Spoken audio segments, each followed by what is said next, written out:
I was standing in my kitchen, the afternoon sun filtering softly through the lace curtains.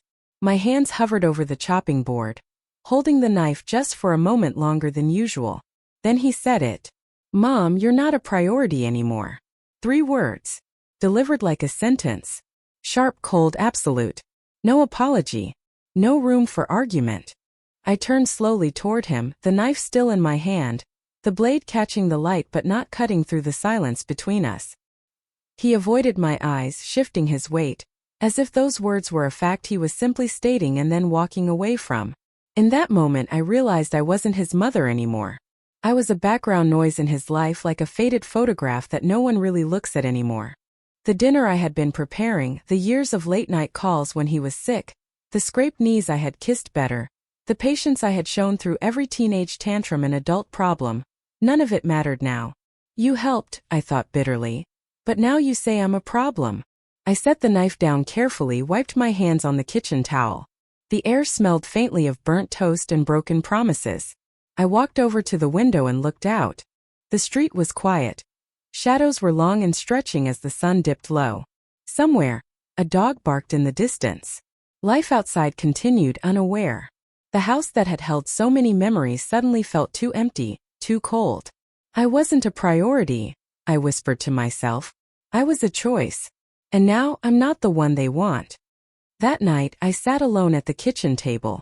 No tears, no anger, just quiet. I took out an old notebook and began to write. Not a letter. Not a cry for help. But a plan. If they no longer saw me as important, I wouldn't wait for their permission to stay in their lives. I would write my own ending.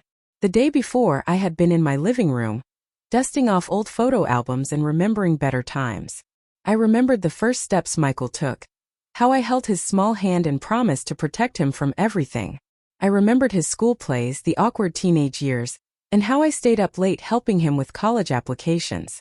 I recalled Christmas mornings filled with laughter and warmth, baking cookies with him until the kitchen smelled of cinnamon and sugar. I remembered every scraped knee I kissed, every late-night fever I nursed, every argument I swallowed to keep the peace. For decades I had been the steady presence, the one who gave, who listened, who cared without asking for much in return. And yet, somewhere along the way I faded from his world. I remembered the small changes, missed calls, broken promises, visits that grew shorter until they stopped altogether. I told myself it was just life getting in the way, that he was busy, that things would get better. Yesterday, those excuses shattered. I sat in my chair, clutching a cup of lukewarm tea, trying to hold on to the fragments of the life I thought we shared. "He's my son," I whispered to the empty room. "He's supposed to care." But caring had turned to indifference. The walls that once echoed with his laughter now seemed to close in, silent and cold. I thought of the many times I put his needs above my own. Skipping doctor's appointments, rearranging my day, waiting by the phone for a call that never came. "You helped," I repeated quietly. "But now you say I'm a problem." A photo caught my eye, Michael, 10 years old, grinning wide, arms around me. I reached for it, tracing his face with a trembling finger. The warmth I felt then was gone, replaced by a quiet ache. I folded the picture gently and placed it back on the shelf. Tomorrow things would change. Not because of him, but because I finally decided to put myself first. The morning after Michael told me I wasn't a priority anymore, I sat at the kitchen table staring at the unopened mail piling up in a basket. The house felt colder, quieter, like it was waiting for me to finally understand that something fundamental had shifted. Among the usual clutter, a thin envelope caught my eye. It was a bank statement addressed to me. I pulled it out slowly, my hands trembling as if they already knew what I might find. I didn't want to open it, but I had to. The numbers hit me like a slap. The account I thought was mine had been emptied, drained almost entirely over the last few months. Big transfers out, nearly nothing left. I scanned for a note, a signature, anything to explain, but there was nothing. Just cold, impersonal figures. My eyes locked on the authorized user line. Michael. The silence in the room thickened. My son, the boy whose scraped knees I'd kissed, whose midnight fevers I'd nursed, had been quietly taking control of my finances without telling me, without asking me, without a word. I sank into the kitchen chair, the weight of betrayal pressing against my chest. "You helped," I whispered, voice shaking. But now you say I'm a problem. I thought back to every time I handed him a check, made sacrifices to keep things afloat, trusted him to protect what was ours. Instead, he had fenced me out. I opened a dusty folder and pulled out old documents. Insurance policies, savings bonds, and the deed to our home. The paper felt heavier than it should, as if the years of trust were printed right on those pages. That afternoon, I called a lawyer I'd found years ago in the phone book but never needed. His voice was calm and steady when I explained everything. The empty account, the quiet takeover, the sting of being written out of my own life. We'll take steps to protect your interests, he assured me. It's not too late to regain control. For a moment, relief mingled with shame. I hadn't just lost money. I'd lost trust, and with it, a part of myself I thought was unshakable. When I hung up, the house felt emptier than before. I stood by the window, watching the early evening stars blink to life against the darkening sky. I realized then I had a choice: to keep fading into the background, or to fight for a place in my own story. I wasn't ready to disappear just yet. The morning sun was still low when I stepped out of the house. The air was crisp, biting softly at my cheeks, but it felt good, clear, fresh, like the first breath after holding it too long underwater. I wasn't going back to the kitchen table where the silence of betrayal sat heavy. Today was for moving forward, not drowning in what was lost. My first stop was the bank down the street, the one I'd been with for years, where faces had grown familiar and letters arrived addressed in my handwriting. Inside, the air smelled faintly of paper and polish. I waited patiently for the manager, a woman named Susan who had always greeted me with a kind smile. I told her about the suspicious withdrawals and the unauthorized access. She listened carefully, her expression softening. "We'll freeze the account and open a new one for you," she said. "You deserve to know exactly where your money is, and it should only be controlled by you." Her words were small but significant, a crack in the wall that had felt unbreakable. After the bank, I walked to a park I hadn't visited in years. The paths were quiet this early, but there was life in the air, the chirp of birds, the distant laughter of children. A woman with a stroller stopped beside me, smiling gently. "You look like someone who's finally putting herself first," she said quietly. I smiled back, feeling a warmth I hadn't expected. "Maybe I am," I replied. The bench beneath the oak tree held its familiar creak as I sat down, letting the sun wash over me. I pulled out my phone and dialed the lawyer's office. "I want to update my will," I told the receptionist firmly. "And I want to make sure my granddaughter is taken care of no matter what." After scheduling the appointment, I wandered through the streets, each step lighter than the last. The sting of betrayal was still there, but it wasn't a chain anymore. It was a lesson. I was no longer invisible. That night I sat by the window with a cup of tea, the city lights flickering below like distant stars. I thought of the years I'd spent caring, the sacrifices made, and the cold dismissal. "Now you know how silence sounds," I whispered to the night. "I'm not gone. I just stopped returning. Tomorrow would be different." The morning was heavy with gray clouds as I walked into the lawyer's office. The building felt sterile and cold, but inside, James Holloway greeted me with a quiet kindness that I desperately needed. We sat across from each other at his polished desk. I laid out the folder of papers, old wills, insurance policies, and the new financial documents I'd been gathering over the past weeks. "Your son's name is still on some accounts and documents?" James asked, flipping through the papers. I nodded. "Without my knowledge." He sighed softly. "We can amend your will, change beneficiaries, establish a trust for your granddaughter. We'll make it legally ironclad." The thought of taking back control felt both terrifying and liberating. I'd been cast aside by the person who was supposed to protect me, but now I was reclaiming my power. James went through the legal jargon, explaining each step carefully. I signed forms, made decisions I'd never thought I'd have to make. Every signature felt like a stitch sewing back the frayed edges of my life. After the meeting, I stepped outside into the afternoon sun. The air was crisp and smelled faintly of rain. I didn't rush home. Instead, I wandered through the neighborhood, my footsteps slow but sure. At a small cafe on the corner, I stopped for a coffee.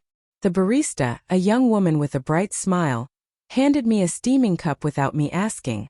"You look like someone who's finally decided to put herself first," she said quietly, setting the cup on the table. I managed a small smile. Maybe I am. Sitting there with the warmth of the coffee in my hands and the murmur of the city around me, I felt the first real spark of hope in weeks. They said I was no longer a priority, but I was becoming my own. That evening I sat in my quiet living room, the house still smelling faintly of the lemon cleaner I'd used earlier. I pulled out the old photo album and turned the pages slowly. There he was, Michael as a child, smiling wide, arms wrapped around me in a hug. A reminder of what was and what might still be if I chose. I was your background, I whispered to the empty room. Until I disappeared. But I wasn't gone yet. Tomorrow I'd take another step. That night I packed a small suitcase, only the essentials. A few changes of clothes, my favorite books, and the old leather-bound journal where I'd begun to write my plans. I folded each item carefully, the familiar weight of them grounding me. The house was silent, the shadows stretching long in the dim light. I moved quietly, not wanting to disturb the ghosts of memories etched into the walls. But this wasn't about the past anymore. I took one last look around the kitchen, the living room, the hallway where his laughter once echoed. Then I switched off the lights and locked the door behind me. Outside, the night air was cool and sharp. The street was empty except for a lone car parked at the curb. I pulled my coat tighter around me and walked toward the bus station, my step steady, my heart calmer than I expected. At the station, the flickering neon sign buzzed softly. I bought a ticket to a city several hours away. A place I'd only heard of in passing, but it felt like a fresh start. The bus arrived, its engine rumbling as passengers boarded. I took a seat by the window and watched the city lights fade as we pulled away. My phone buzzed once, a message from Michael. "Mom, please talk to me." I stared at the screen then powered it off. I wasn't ready for that conversation. Not yet. Across the aisle, a man glanced at me briefly before returning to his book. The hum of the road filled the space between us. I leaned my head against the window, watching the dark trees blur past. For the first time in years, I felt like I was moving toward something, not just running from it. They say I'm no longer a priority, I thought, but I'm finally putting myself first. When the bus stopped for a brief rest, I stepped outside, breathed in the cool air, and felt the weight of years lift slightly from my shoulders. The road ahead was uncertain, but it was mine to travel. I wasn't leaving because I was defeated. I was leaving because I deserved better. As the bus pulled away again, the night sky opened up, vast and full of possibilities. And for the first time in a long time, I believed in the word beginning. I arrived in the small town late afternoon, the kind of place where people still nod politely at strangers on the street and remember your name long after you've gone. I checked into a modest motel with peeling paint and a flickering neon sign. The room was small and smelled faintly of old carpet and cleaning solution. I unpacked slowly, laying out my few belongings on the faded bedspread. No photos, no mementos. This time I was leaving the past behind. The next morning, I wandered into a nearby cafe for breakfast. The bell above the door jingled softly as I entered. The barista, a woman in her early 30s with warm brown eyes and a quick smile, handed me a steaming cup of coffee without me asking. "You're not from around here, are you?" she said, sliding the cup across the counter. "No," I replied, sitting at a corner table. "Just passing through." She glanced at me thoughtfully. "You look like someone who finally decided to put herself first." The words caught me off guard. I smiled faintly, the corners of my mouth lifting for the first time in a while. Maybe I did. She nodded, as if that was all the answer she needed, then busied herself with the next order. As I sipped the bitter coffee, I thought about the years I had given away, the quiet erosion of my place in my family, the times I stayed silent to keep peace, the sacrifices made without thanks. They had said, "You're not a priority anymore." But here in this small-town cafe I was noticed. Seen. Later that afternoon, I took a long walk through the tree-lined streets, watching children play and neighbors greet each other warmly. It was a world away from the cold distance I'd felt at home. A passerby paused and smiled at me. "You look like someone who's finally free." I met her eyes and nodded. "I am." For the first time in years I felt a flicker of hope. This was no longer about what I had lost. It was about what I was gaining. They thought they had pushed me away, but I had chosen to step forward. It was a cool, gray morning when I saw Michael waiting by the motel's parking lot. I was returning from the small grocery store a few blocks away, my arms carrying a few bags, when I spotted him leaning against my car, hands shoved into the pockets of his jacket. His face was a complicated mix of relief, frustration, and something like regret. "Mom," he said as I approached, voice softer than I expected. "I've been trying to reach you for days." I stopped and looked at him quietly, locking the car doors behind me without a word. The years of silent distance stretched between us, thick and heavy. He took a step forward, hesitating, like he wasn't sure if this conversation would be a bridge or a wall. "We didn't mean to hurt you," he said, eyes searching mine. I thought we were protecting you." His words hung in the air, but they didn't soothe the ache inside me. I shook my head slowly, feeling the cold settle deeper into my bones. "You helped," I said quietly, voice steady but edged with sadness, "but now you say I'm a problem." He blinked, struggling to find the right response. "Mom, I never wanted this to happen. We thought we were doing what's best." "But you made decisions behind my back," I replied. "You moved in without telling me, controlled my money, shut me out. That's not protection. That's erasure." He opened his mouth to say something else, but I cut him off. "I'm not your problem anymore," I said firmly. "I'm someone who finally put herself first." For a long moment, neither of us spoke. The only sound was the distant hum of cars and the rustle of leaves in the wind. Then I turned away and climbed into the car. My hands were steady as I started the engine. As I pulled out of the lot, I glanced in the rearview mirror. He was still standing there, small and alone in the vastness of the empty parking lot, fading into the distance like a ghost of what once was. The confrontation wasn't a release. It was a confirmation. A final curtain closing on a long play where I'd been a silent audience member, watching my own life rewritten without my consent. They said I wasn't a priority anymore. They acted as if I'd already disappeared. But I hadn't disappeared. I had simply stopped returning. The road ahead was quiet, uncertain, but it was mine to walk. And for the first time in years, I felt ready to take that first step, without fear, without doubt, and without looking back. The days that followed were a strange kind of quiet. I returned to my small apartment in the new town, a place where no one knew my name or my history. The walls were bare, but they held a promise, a fresh start free from the shadows of the past. My phone remained off most of the time. When I powered it on, the screen was flooded with missed calls and messages. Michael, Emily, even my sister. They wanted to reach me, to understand, to fix what they'd broken. One voicemail from Michael stood out. His voice cracked, pleading, "Mom, please, we need to talk. We can make this right." I deleted it without hesitation. There was nothing left to say. No conversation that could undo the years of silence and betrayal. The legal documents I'd signed, the trust I'd set up for my granddaughter, and the new bank accounts. All were carefully hidden behind layers of privacy. My lawyer assured me they were untraceable. They looked for me, I knew. Called neighbors, drove by the old house, left messages with the landlord here. But I was gone. Not vanished. Gone by choice. The address on file was a post office box. My mail forwarded to a trusted friend's house. My real location a secret locked tight. One afternoon I walked the streets, blending into the crowd as if I belonged, because here I did. I wasn't a problem or a background noise. I was just me. The betrayal stung less now. It wasn't a wound anymore but a scar. A reminder of strength, not pain. At a coffee shop, the barista handed me a latte and smiled.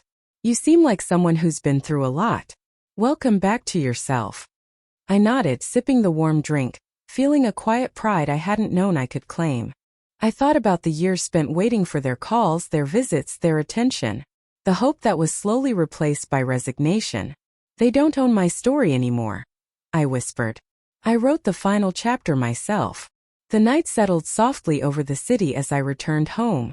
I looked out the window, the skyline glittering with distant lights, and for the first time I felt at peace. They called it me disappearing. But I wasn't disappearing. I was choosing freedom. And that choice was mine alone. The morning light filtered softly through the sheer curtains of my new apartment, casting long, gentle shadows across the wooden floor. I sat at the small kitchen table, a warm cup of tea cradled between my hands. The quiet was different here. Not empty or cold but calm like the hush before a fresh start. I had unpacked only the essentials, leaving behind the clutter of a life that no longer belonged to me. The faded photographs, the worn-out knickknacks, the echoes of conversations I never wanted to hear again. All stayed behind in that house that once was home. The sun rose higher, casting golden light across the modest room. Outside the window, a few early risers walked their dogs or jogged along the street, their faces unfamiliar and unburdened. I watched them for a moment, feeling a quiet kinship in the anonymity. In this small space, I was no longer the woman who waited by the phone for calls that never came. I was no longer the background figure who was taken for granted, sidelined, erased. I was simply myself, whole and unbroken. I thought about Michael's words, the cold finality of, "You're not a priority anymore."